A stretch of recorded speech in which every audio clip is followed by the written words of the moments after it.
Vous savez, dans l'éducation nationale, on a appris à se méfier de la formule «on est prêt», qui était la formule préférée de Jean-Michel Blanquer pendant le Covid. Donc, on va éviter d'utiliser cette expression. Ce qu'on sait, c'est qu'aujourd'hui, les formations de quelques jours qui ont été proposées aux professeurs contractuels sont très clairement insuffisantes. Il est complètement illusoire de croire qu'on peut devenir professeur en quelques jours. C'est très bien qu'il y ait des jeunes ou des moins jeunes d'ailleurs qui veulent se tourner vers les métiers de l'éducation nationale, mais il faut quand même rappeler que enseigner, ça ne s'improvise pas. Transmettre un cours, construire une évaluation, tout ça, ça s'apprend, ça se prépare. Et aujourd'hui, on a plutôt l'impression que l'éducation nationale envoie ses collègues dans le grand bain avec une bouée percée et leur dit vas-y, nage.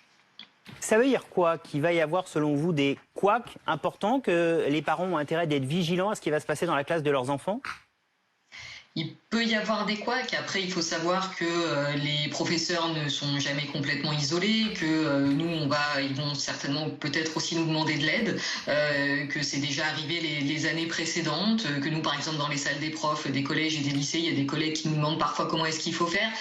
Mais la question de fond, c'est de se demander comment est-ce qu'on fait pour recruter des professeurs formés par les concours. Et ça, c'est aussi une question de long terme sur laquelle Pap Ndiaye va devoir se pencher très vite.